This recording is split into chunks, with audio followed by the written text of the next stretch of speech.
Comprar una casa, alquilar un departamento, pedir un préstamo hipotecario, ustedes saben de lo que estoy hablando. Son grandes dolores de cabeza por los que todos tenemos que pasar en algún momento de nuestras vidas. Afortunadamente, existe un sector de startups que está utilizando tecnología para revolucionar todas estas experiencias. Se llaman las PropTech. Hoy quiero darle la bienvenida a Rodrigo Sánchez Ríos, cofundador y CFO de La House, la PropTech colombiana que está digitalizando el mercado inmobiliario residencial de toda Latinoamérica. Antes de La House, Rodrigo fue socio director de Jaguar Capital, un fondo de desarrollo inmobiliario de 350 millones de dólares en Colombia, donde pudo conocer de cerca los problemas del mercado inmobiliario. La House ha levantado casi 60 millones de dólares de inversionistas como Greenspring Associates, Kasek Ventures y NFX.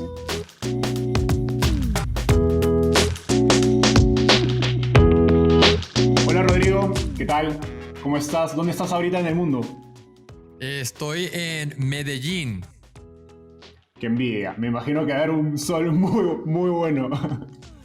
Medellín es uno de los grandes secretos del mundo. No hay mejor lugar para vivir si uno tiene familia y para tener una empresa startup.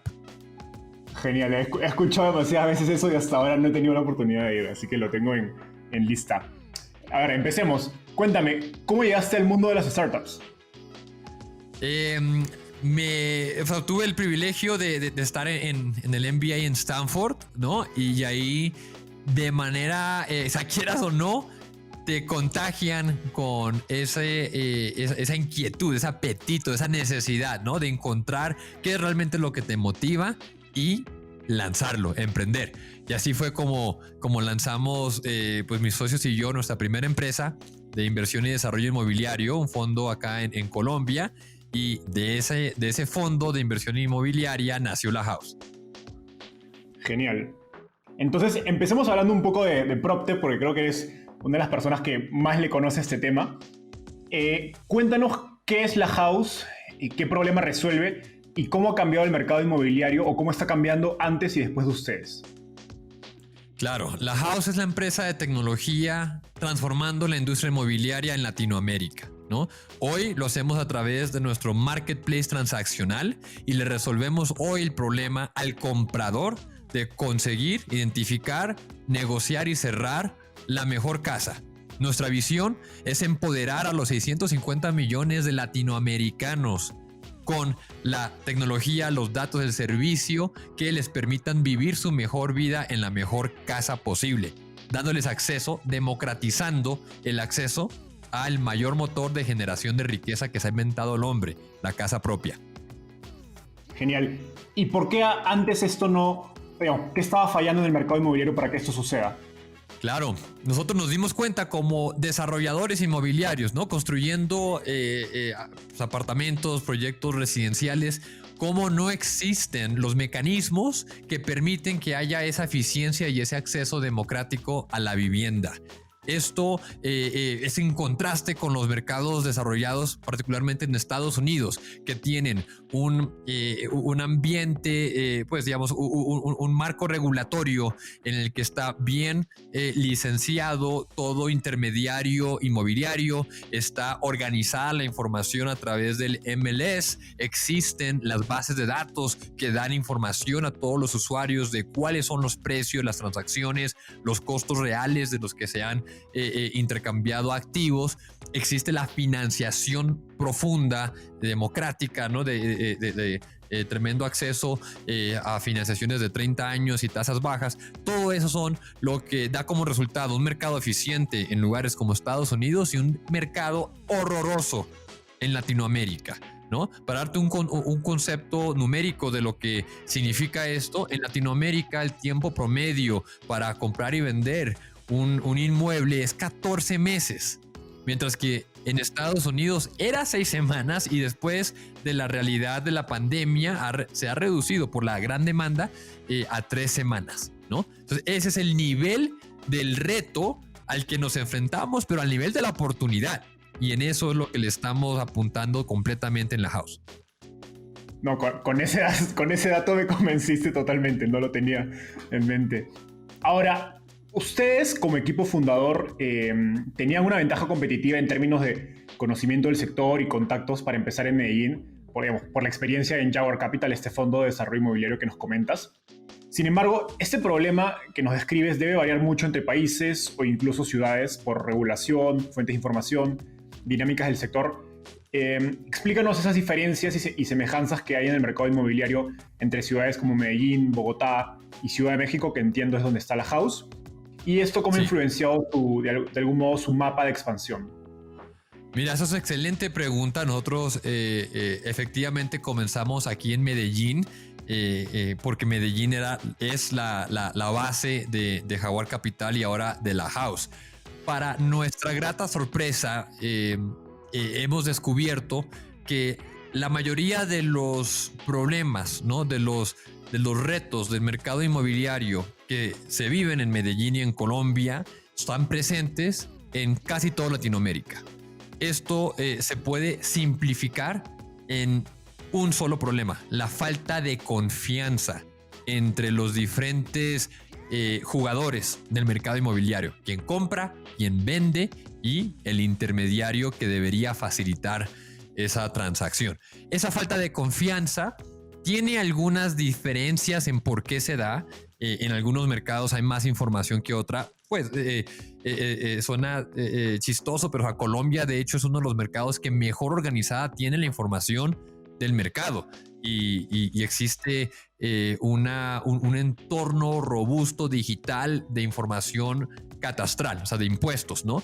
Eso, por ejemplo, México es de los peores. México, yo soy mexicano y me da pena, ¿no? Lo rezagado que es México en muchos factores tecnológicos y de información, y por eso también sinceramente creo que no hemos visto el desarrollo de la industria tecnológica, ¿no? De startups líderes en México. Apenas estamos comenzando a ver esto como amigos como Kavak y Confío, y eso es excelente noticia. Pero a lo que voy es de que la gran semejanza es esto: la falta de confianza que se manifiesta en esa gran dificultad que tiene todo comprador. Particularmente nos gusta enfocarnos en el comprador, de tener la tranquilidad, la agilidad, la confianza, la financiación, la seguridad de que está tomando la decisión correcta al comprar un inmueble. Eso lo hemos ya validado. Por eso fue que nacimos en Medellín, una ciudad de 4 millones de habitantes, grande, pero digamos que sí, estábamos jugando de locales. Mis socios son paisas y eso facilitó mucho el desarrollo inicial. Crecimos a Bogotá, una ciudad de casi 10 millones de habitantes, ya mucho más complicada, y ahí replicamos el éxito, ¿no? El product market fit de Medellín lo replicamos en Bogotá de manera exitosa. Eso fue lo que nos dio la confianza de decir, bueno, vamos a validar el siguiente gran supuesto, que es, puede la House tener éxito, tener un impacto en toda Latinoamérica, más allá pues de Colombia. Y afortunadamente tuvimos excelente resultado con el lanzamiento de la House en la Ciudad de México, ¿no? El mercado inmobiliario hispanohablante más grande del mundo. Y eso realmente es lo que ha estado detrás de nuestro crecimiento, que nos llevó a cerrar esta serie B en enero, una serie B que nosotros contemplamos cerrar un tiempo después, ¿no? Fue una grata sorpresa el interés de los inversionistas y que nos facilitó mucho este proceso. Y la idea es seguir construyendo el producto que le dé esa experiencia que deleite al usuario comprador y llevarlo a toda Latinoamérica. Genial. Brevemente, quiero entender un poco más el problema. Me hablaste de esta falta de infraestructura de información catastral que hay en México, a diferencia de Medellín y ciudades en Colombia. ¿Esto se debe por razones de mercado? ¿Es un problema de gobierno? Poquito de todo, ¿no? Definitivamente impacta las estructuras gubernamentales, ¿no? En cómo se da acceso. Pues, por ejemplo, en Colombia hay toda una estructura del DANE que organiza esa información, la DIAN igual, y en México, pues los equivalentes, ¿no? Que es el INEGI y el SAT. No presentan ese acceso a información tan fácilmente, pero la verdad es que todo está al fin de cuentas en esta falta de confianza para que haya estructuras que consoliden, o sea, que aglomeren y preparen o procesen la información y la pongan en el acceso de todos. Hoy, en la estructura como está, es una situación en la que todos pierden al no compartir información. El que vende más lento, no sabe a qué precio vender. El que compra se tiene que desgastar validando personalmente la información del inventario, lo que está disponible. Los intermediarios tienen una gestión mucho más incierta, no tienen ingresos seguros, se desgastan también igual haciendo tareas que no deberían estar pues como reconstruyendo la rueda para cada inmueble que venden, ¿no? Eso es el problema. Y la manera en que lo estamos solucionando es construyendo este market network, que es la frase que más nos gusta, ¿no? En la que están todos los jugadores de este mercado integrados, más cercanos, con reglas claras, con incentivos alineados para que todos ganemos. Todos ganemos. Esa es la clave. Genial. Me encanta cómo un marketplace puede ser un juego de, digamos, no suma cero, ¿no? Sino donde todos ganen. Exactamente, non-zero sum. Exacto. Ahora, tengo entendido que ustedes atienden vivienda nueva y usada. Sin embargo, están más enfocados en vivienda nueva.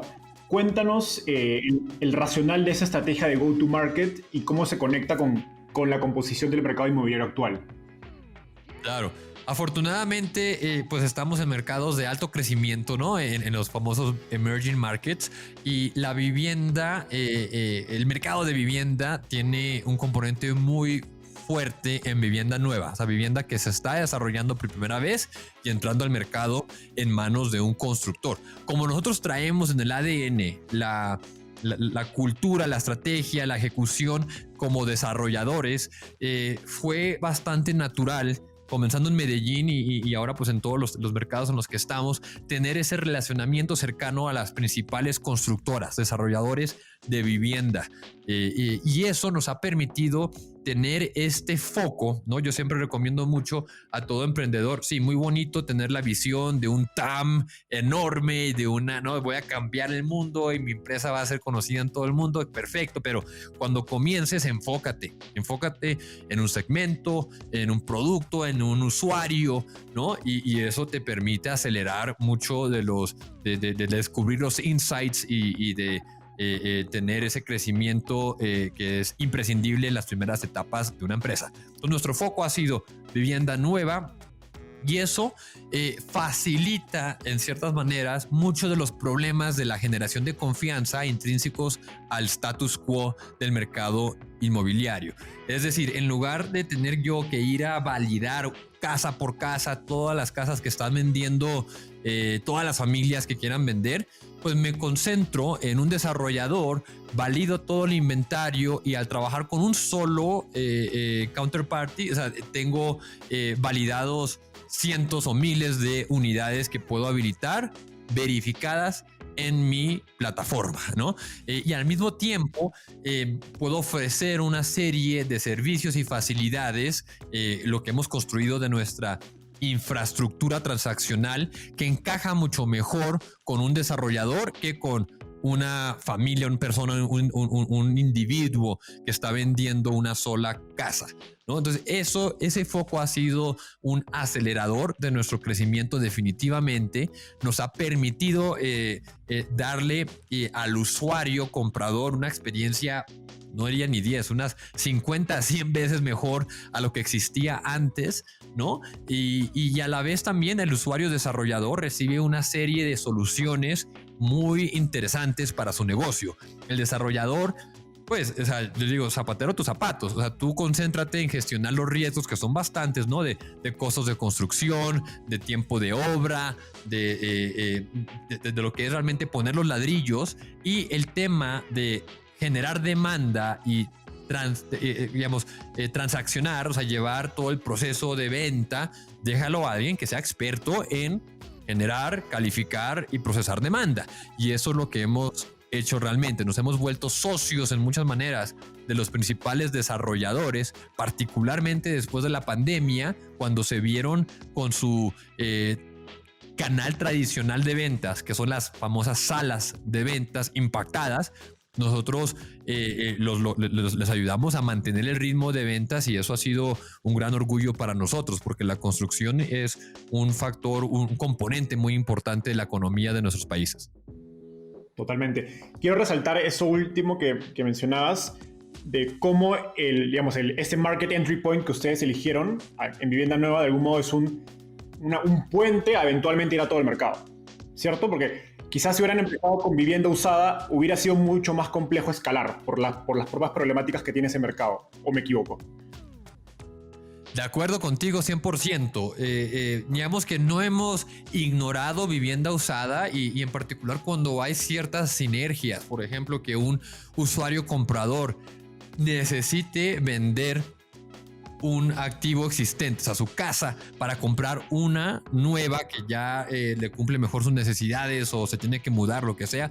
En casos como esos, pues hay mucho sentido, ¿no? Manejarlo y lo hemos manejado. Pero en cuanto a la facilidad para echar a andar la empresa, sí, ese foco en el segmento particular, ¿no? De vivienda nueva de ciertos valores, un rango, o sea, no hacemos todas, sino nos enfocamos mucho en cubrir un segmento pues, de clase media.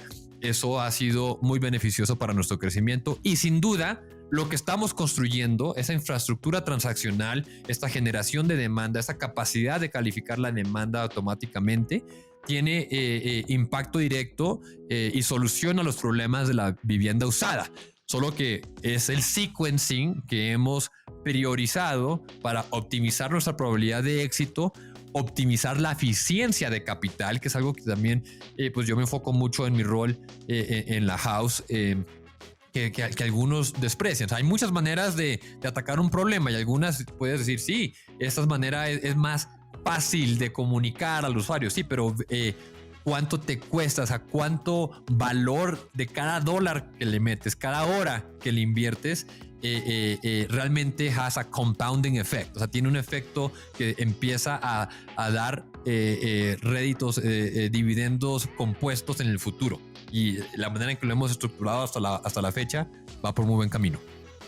No, esa me parece una gran lección porque creo que muchos emprendedores al momento de estudiar su mercado se les pasa elegir ese buen entry point y tener un argumento o análisis fuerte acerca de por qué les conviene empezar por ese lado, ¿no? Porque esto que nos explica se replica en muchos mercados, ¿no? En el mercado de comida, en el mercado de retail, donde siempre hay puntos más interesantes para poder atacar el mercado. Genial. Correcto. Ahora, un poco cambiando de tema hacia algo que creo que vas a tener muy buenas lecciones que aportarnos. En una entrevista pasada contabas cómo tu experiencia en Lehman Brothers, trabajando en banca de inversión, previo a la crisis financiera del 2008, donde viste a tus superiores perder todo su patrimonio de la noche a la mañana. Me imagino que haber sido una experiencia bastante dura. Te enseñó el valor de manejar y diversificar el riesgo. Cuéntanos, ¿cómo esta experiencia ha influenciado la manera en que tomas decisiones dentro de la house? Eso es un punto bien importante, ¿no? Lo que llamo pues disciplina financiera, de saber cómo es la distribución de apuestas. Hay ciertas decisiones, y eso también lo habla mucho Jeff Bezos, decisiones en las que cuando se toman no hay vuelta para atrás y pues son, digamos, decisiones permanentes. Esas hay que tomarlas muy bien, con mucho cuidado, y ese tipo de decisiones, en particular con el impacto financiero que puedan tener en la estabilidad a largo plazo de una empresa, hay que tomarlas con mucho cuidado, ¿no? Proteger eso como si fuera tu bebé. Otras decisiones que uno pues las puede tomar y ver cómo resultan y corregir o cambiar, pues esas sí se pueden tomar con mucha más agilidad. Entonces, ese sentido de poder manejar el riesgo, ¿no? La distribución del riesgo es algo que esa experiencia de Lehman Brothers me ayudó mucho a entender y por eso también creo que en la house hemos tenido el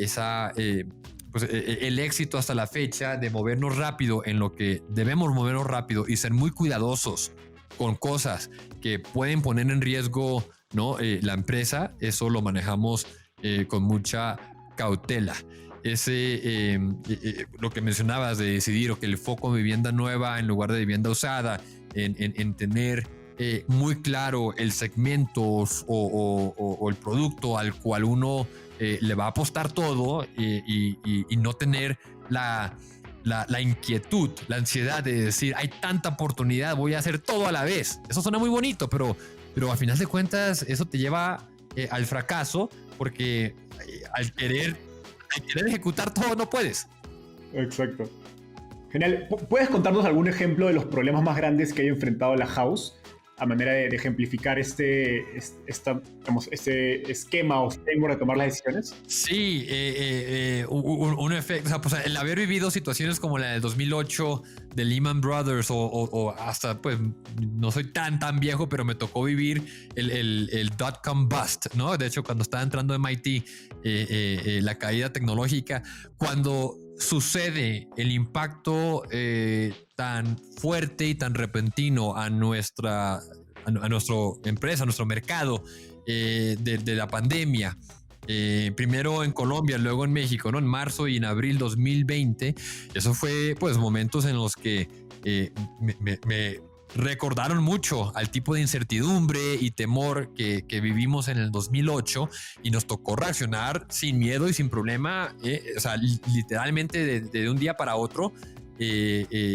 con decisiones duras de conservar efectivo, de reducir o digamos acelerar decisiones de headcount reduction basado en performance que ya estaban de cierta manera descritas en nuestro plan, pero las aceleramos. Jerónimo, mi socio CEO, se redujo a 0 su salario, yo reduje a 50%, que era lo que tenía capacidad y eso mandó un mensaje muy claro a toda la empresa, ¿no? De el nivel del riesgo al que nos estábamos enfrentando y por lo tanto, de nuevo, hago mucho modelaje en Excel y me encanta pensar en distribuciones, o sea, cómo puede ser en el mundo y el rango de posibles escenarios era bastante aterrador en ese momento y nos tocó pues actuar sin miedo, asumiendo que podría venirse lo peor. Genial, gran ejemplo. Ahora, debe ser uno de los emprendedores con más experiencia financiera en Latinoamérica y justamente nos comentabas que la House ha cerrado su serie B por casi $35 millones. Cuéntanos, en tu rol como CFO, ¿cómo piensas acerca de la asignación de capital? ¿No? Y en general, pensando en cómo le recomendarías a otros emprendedores en términos de, oye, en ese momento enfócate en producto, en ese momento enfócate en distribución. Cuéntanos cómo piensas acerca de esto. Sí, lo primero que todo es pues ser muy agradecido, ¿no? En mi experiencia, ¿no? Que va desde del 2000 hasta la fecha, he visto varias olas, ¿no? O sea, varios ciclos en momentos en que algunas geografías y mercados están calientes y otras veces que se enfrían. Entonces, es por eso que enfatizo tanto el tema de disciplina financiera, porque uno no puede asumir de que ese capital pues va a estar disponible para siempre. Entonces uno tiene que tener un plan de dónde está la mayor rentabilidad, dónde está el mayor provecho de ese capital ajustado al riesgo hoy comparado a todas las diferentes alternativas y decirle no. Eso es de lo más difícil, pero de lo más importante. Poder decirle no a la mayoría de las cosas, no a enfocarnos en vivienda usada, no a expandirnos a 20 ciudades mañana, ¿no? O sea, ese tipo de cosas que uno dice, ya tenemos el capital, está la oportunidad, hagámoslo. No, por disciplina, por foco, ¿no? Pues nosotros tenemos muy claro en dónde está la House, tenemos muy claro qué paso sigue y tenemos claro hasta dónde queremos llegar en el futuro. Pero todos los pasos intermedios los vamos a ignorar, a cerrar, ¿no? A quitar de nuestra mente para tener esa claridad de lograr el paso más importante de acuerdo a donde estamos hoy. Y eso sí recomendaría a todo emprendedor, todo founder, tener mucha claridad consigo mismo, esa honestidad y comunicarla a su equipo. De lo más importante que hace un líder de una empresa es eso, tener claro ese camino y comunicarlo claramente a todos, a los empleados, a sus inversionistas, a sus potenciales usuarios, que todo el mundo entienda ese camino. Y en cuanto pues a la asignación ya de capital, es saber que le estás diciendo no a temas que seguramente podrían tener un impacto positivo en tu empresa, pero que esa disciplina, ese orden te va a optimizar tu probabilidad de éxito, porque te mantiene, pues te debería mantener con mayor, salud financiera, capital, caja, ¿no? Dentro de la empresa, y permite que todo el mundo esté enfocado en lo más importante. Eso es bien importante, lo quiero enfatizar. Priorizar. Si no estás diciendo no a cosas que te duelen y que tienes gente enojada dentro de tu empresa, de Rodrigo, Jerónimo, ¿por qué no estamos haciendo esto, aquello? Si no tienes esas discusiones o esas personas enojadas, significa que no estás haciendo una buena tarea en priorizar. Priorizar diciendo, lo más importante es esto, pero a todos sí, eso no cuenta. eso no está bien hecho, y cuando hay situaciones como la que vivimos en el 2020, la pandemia, o cualquier otra situación o impacto nuevo que se pudiera presentar, lo sufres mucho. Eso es lo que más he aprendido de esas crisis o mi experiencia financiera. No, esa situación de ejemplo que describiste está buenísimo para digamos, algún modo calcular o medir si estás priorizando bien o no. Sí. Genial.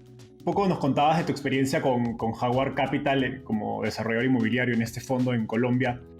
Algo que me interesa saber es cómo esta experiencia como inversionista, donde tú antes, digamos, de empezar a invertir en el fondo de Jaguar Capital, tuviste que hacer fundraising, digamos, como se conoce como GP, ¿no? Como general partner de este fondo inmobiliario. ¿Cómo esa experiencia ha influenciado ahora tu enfoque o tu manera de levantar capital como founder de una startup?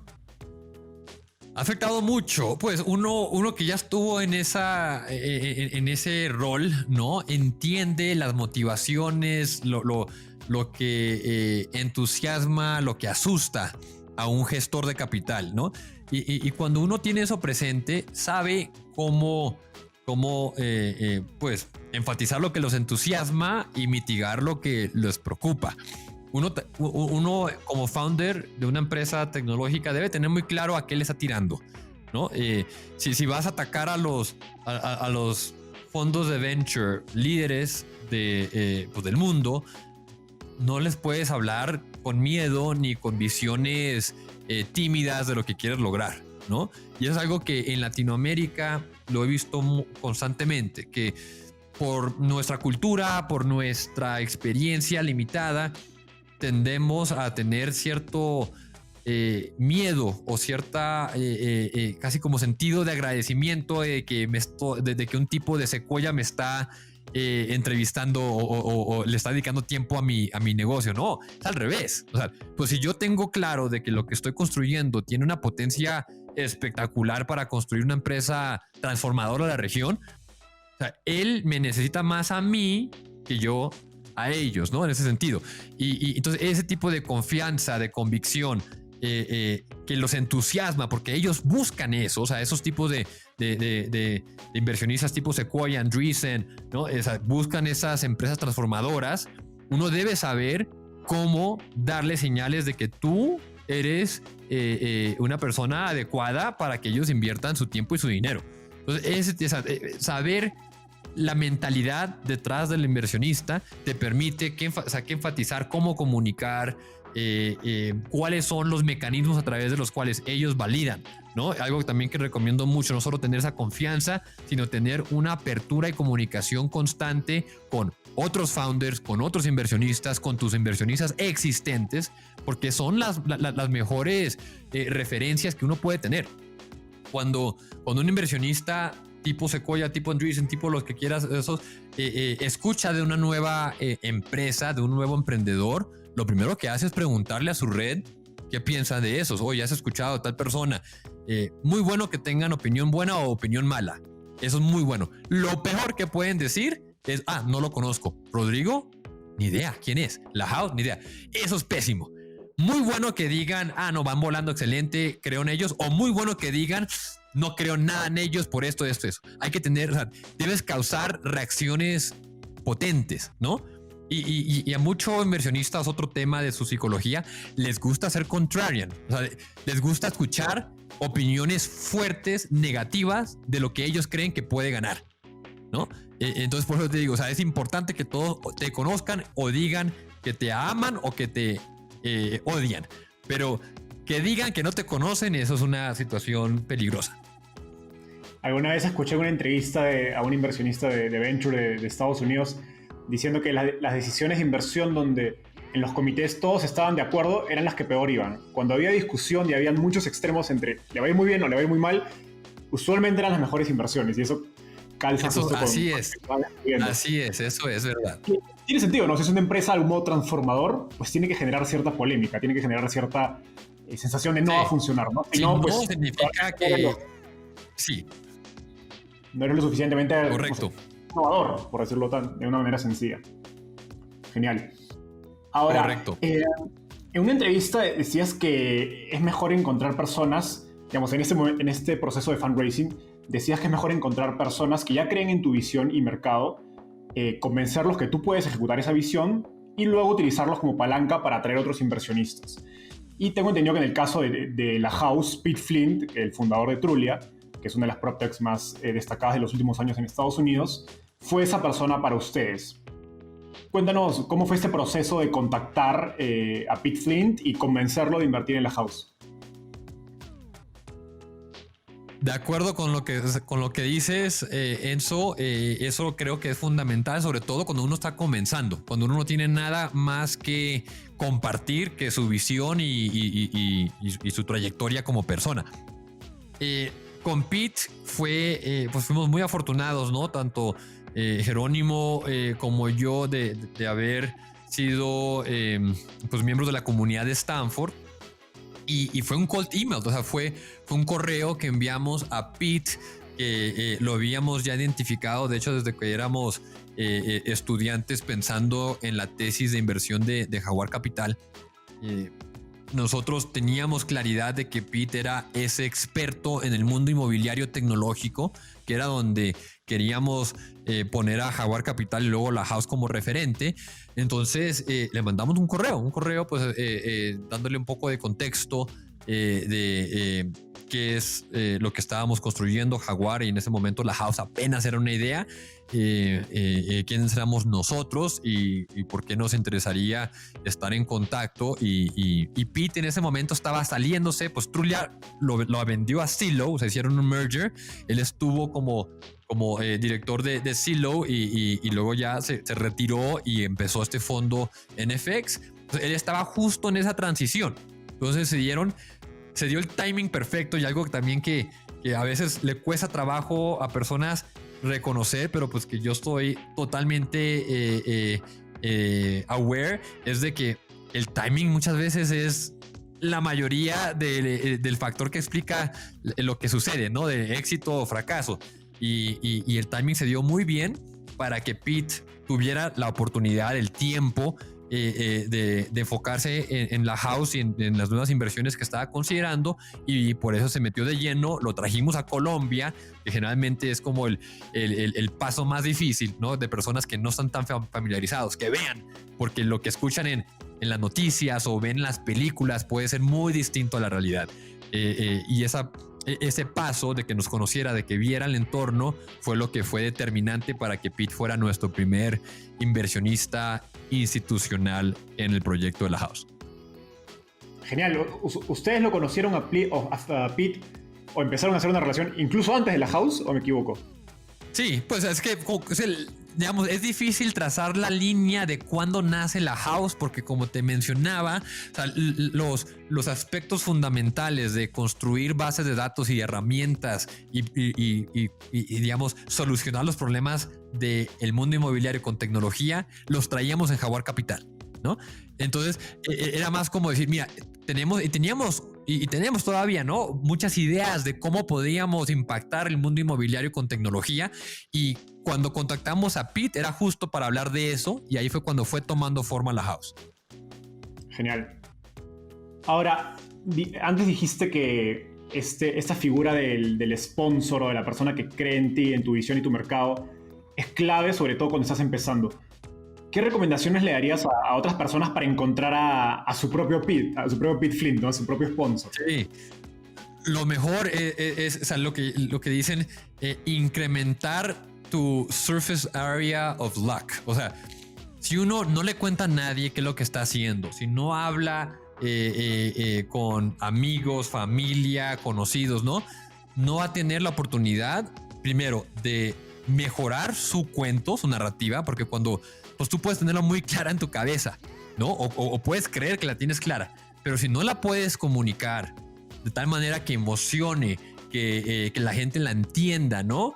Que todo tipo, o sea, hasta desde tu niño de 5 años hasta tu abuela entienda más o menos de qué se trata, significa que no lo tienes claro y te toca mejorarlo, y la mejor manera de pulir esa narrativa es intentándolo muchas veces con diferentes personas. Entonces, si tienes la capacidad de contarle a tus amigos, familias de lo que estás buscando y todo, ellos seguramente te van a empezar a decir, uy, mira, conozco a Rodrigo que está haciendo eso, deberías hablar con él, ¿no? Deberías. Entonces, eso es algo que les recomiendo muchísimo. Nosotros antes sí teníamos miedo, ¿no? Esa típica mentalidad latinoamericana de decir, no quiero que me roben mi idea, o no quiero que alguien, no sé,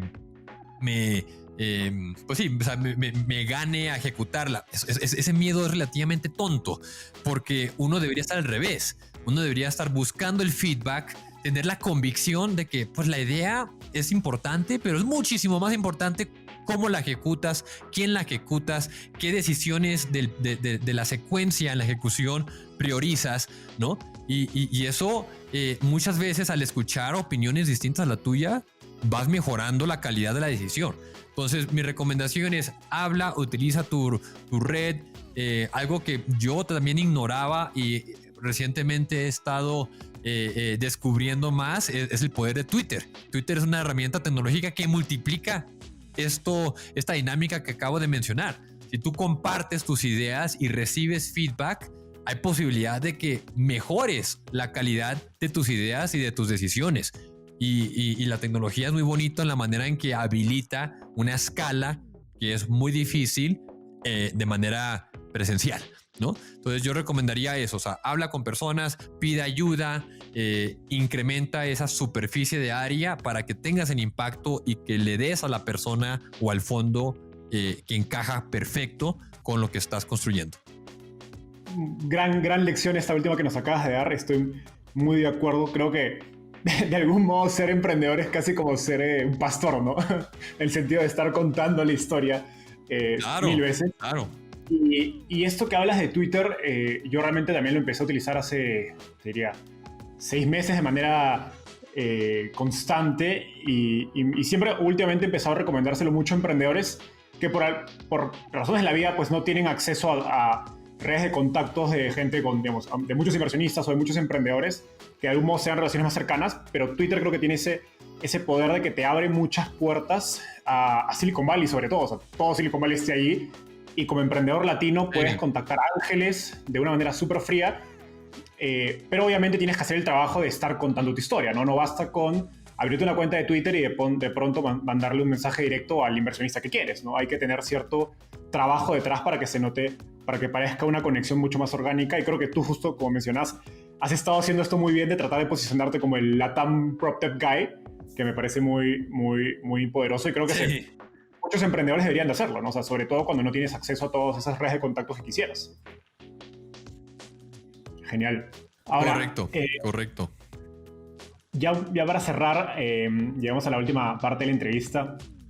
Hago esto que se llama una ronda de tweets, donde te voy a hacer una pregunta o voy a decir una afirmación y me tienes que responder en lo que te toma escribir un tweet, o sea, menos de un minuto. ¿Estás listo? Dale, o intentemos, y si no, vamos viendo. Vale. Primero, un request for startups. ¿En qué verticales o tendencias te gustaría ver más emprendedores en la región? A ver, de manera egoísta, me gustaría ver más herramientas que faciliten el manejo contable financiero de una startup multirregional, ¿no? Algo tipo Brex, tipo Expensify, pero hecho a la medida para Latinoamérica, los problemas y facilidades de Latinoamérica. Eso cada vez, pues, es un dolor que vivo como gestor financiero de una startup, pero cada vez va a haber más oportunidad porque hay más startups latinoamericanas y creo que ya empieza a haber un impacto, pero todavía hace falta que haya más oportunidades y ejemplos. Totalmente. Ahora, estoy viajando de Ciudad de México a Medellín. ¿Qué libro me recomendarías leer? Ese vuelo es aproximadamente de 4 horas en total y entonces creo que le daría perfecto para leer un libro que recomiendo mucho a personas en posiciones semejantes a la mía, que es How Will You Measure Your Life, de Chris Hansen. Ese pues es un libro de un profesor, es el mismo que escribió The Innovator's Dilemma, ¿no? Que habla sobre su propia experiencia de qué es realmente lo importante, lo que buscas en tu vida, qué métrica, qué función estás optimizando, ¿no? Y pues para uno que ha tenido la oportunidad de estar en diferentes aspectos profesionales y tener un desarrollo personal con familia, es muy importante para, de nuevo, priorizar y poder tomar decisiones sobre todo de tu tiempo. ¿A qué le vas a dedicar tu tiempo? ¿Qué te gustaría cambiar del ecosistema de startups en Latinoamérica? Que haya más diversidad y más mujeres liderando startups y liderando equipos gerenciales y liderando fondos que invierten en Latinoamérica, definitivamente. Totalmente. ¿Quién es un emprendedor en Latinoamérica al que crees que debería entrevistar y por qué? No sé si ya entrevistaste a Freddy de Platzi. Todavía no. Le envío un mensaje, un correo en frío. No, voy a tener que enviarle uno más. Creo que es un ejemplo espectacular y su historia de cómo llegó a emprender, de cómo abrió tanto camino a tanto latinoamericano al ser el primero en lograr entrar a Y Combinator, ¿no? Y gracias a su gestión, a su gestión, a su ejemplo, a su naturaleza, ¿no? Su personalidad tan contagiosa ha permitido que muchos otros emprendedores latinoamericanos sigan sus pasos. Sí, no, la verdad es que más de acuerdo no puedo estar. De hecho, yo recuerdo que hace un año le regalé, empezando la pandemia, le regalé Platzi a mi hermana y por algún motivo mi papá escuchó de Platzi y terminó viendo videos de YouTube de Freddy y ahora mi papá es fan número 1 de Freddy Vega. ¡Qué bien! Cada vez que me habla de tecnología... Él tiene algo que también recomiendo mucho, que es la autenticidad. O sea, es ser transparente, ser directo, comunicar de manera clara y sencilla sus ideas. Y eso pues lo ha hecho ser un líder de esta comunidad y para mí es un tremendo ejemplo. Genial, no, muy de acuerdo. Genial, Rodrigo. Llegamos a la parte final de la entrevista. Muchas gracias por estar acá, me encantó tenerte. Pueden encontrar a Rodrigo en Twitter como Rodri Sanz Ríos. Y no sé si quieras dejar algunas palabras antes de terminar. No, encantado. También pues, me encantaría escuchar retroalimentación en Twitter, que de nuevo es una tremenda herramienta. Les recomiendo a todos construir su marca personal, independiente para qué empresas están trabajando, en qué momento de su carrera están. Les recomiendo mucho dedicarle a la construcción de esa marca personal.